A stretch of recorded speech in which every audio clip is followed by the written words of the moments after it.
Hi viewers, welcome to our channel.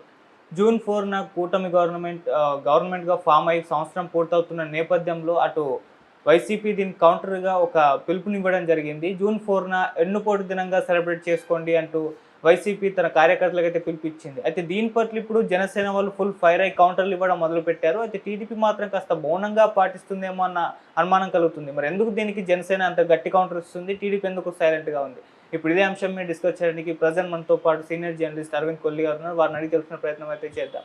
So నమస్కారం sir. నమస్తే sir, ఇప్పుడు వైసీపీ వర్సెస్ జనసేనగా మారిపోయింది. అంటే ఈ పరిస్థితి చూసుకుంటే జూన్ 4 నాడు వెన్నుపోటు దినం అని వీళ్ళు అంటున్నారు, ఇటు పీడా విరగడైపోయిందని వీళ్ళు జనసేన వాళ్ళు.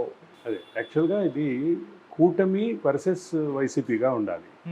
దాన్ని కొంచెం జనసేన బాగా ప్రోయాక్టివ్గా ఉందని చెప్పక తప్పదు. అంటే తెలుగుదేశం పార్టీ నుంచి దానికి కౌంటర్స్ వస్తున్నాయి, కానీ జనసేన ఈ మూడు పార్టీల్లో జనసేన చాలా అగ్రెసివ్గా వెళ్తుందని చెప్పక తప్పదు. ఓకే, జనసేన అగ్రెసివ్గా వెళ్ళే క్రమంలో ఇంకొక విషయం మాట్లాడుకోవాలి. వెన్నుపోటు దినంగా ఏదైతే పెట్టారో అది తెలుగుదేశం పార్టీ నుంచి ఒక రకమైనటువంటి కౌంటర్స్ రావటం మొదలైంది. ఆ క్రమంలో తెలుగుదేశం పార్టీ ఒక వాదన వినిపిస్తుంది.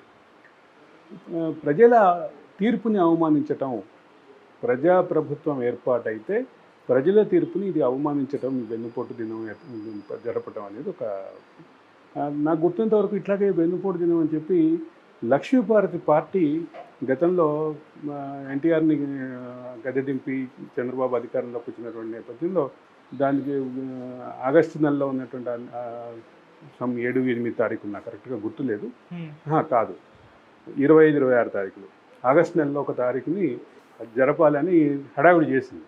కానీ లక్ష్మీపార్వతి పార్టీ సహజంగానే ఉన్నటువంటి బలహీనతలు, అదే సందర్భంలో లక్ష్మీపార్వతి వాయిస్ అది సరిగ్గా మ్యాచ్ అవ్వలేదు. అప్పుడు అది ఎందుకు గుర్తొచ్చింది అంటే వీళ్ళు చెప్పినటువంటి వెన్నుపోటు నేపథ్యంలో వాళ్ళు ఆల్రెడీ వెన్నుపోటు దినం అని వాళ్ళు జరిపారు అనేది గుర్తొచ్చింది.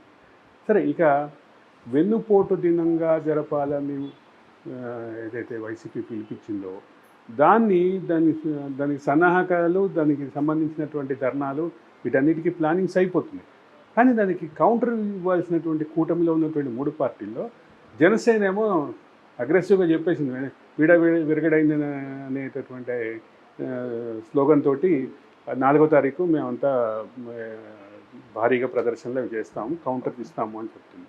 ఫిజికల్గా కూడా దానికి సంబంధించిన ఉద్యమాలు, దానికి సంబంధించిన బహిరంగ సభలు పెట్టాలని ప్లాన్ చేస్తుంది. అయితే తెలుగుదేశం పార్టీ ఎందుకు మౌనంగా ఉంది అనేటువంటి, మౌనంగా లేదు, తెలుగుదేశం పార్టీ కూడా చేస్తుంది. కానీ ఆ మూడు పార్టీల రేస్లో జనసేన ముందుందని చెప్పక తప్పదు. ఇప్పటి వరకు అయితే ఖచ్చితంగా జనసేన దాన్ని లీడ్ తీస్తుంది. జనసేన చాలా అగ్రెసివ్గా వెళ్తుందని చెప్పక తప్పదు. ఓకే, పవన్ కళ్యాణ్ ఏదైతే అగ్రెసివ్గా వ్యాఖ్యలు చేస్తారో అదే దిశలో జనసేన కూడా వ్యాఖ్యలు చేస్తుందని చెప్పక తప్పదు. మొత్తం మీద ఆంధ్రప్రదేశ్ రాజకీయాలు జూన్ 4వ తారీఖు అంటే రాష్ట్ర ప్రభుత్వం ప్రమాణ స్వీకారం చేసిన రోజుతోటి బేస్ చేసుకొని దాని చుట్టూ జరుగుతున్నటువంటి వాద వివాదాలు, వాగ్యుద్ధాలు ఖచ్చితంగా కనిపిస్తున్నాయి. ఇంకా మరో 2 రోజుల్లో ఉంది కాబట్టి ఆ రోజు నుంచి కొంతకాలం పాటు ఇదే నినాదంతో వైసీపీ ముందెళ్ళే అవకాశం ఉంది. దాన్ని జనసేన కౌంటర్ ఇచ్చే క్రమంలో పీడా విరగడైంది అనేటువంటి మాటని అదే అంశాన్ని తీసుకొని జనసేన మరింత ఉధృతంగా వెళ్ళేటువంటి అవకాశం కనిపిస్తుంది.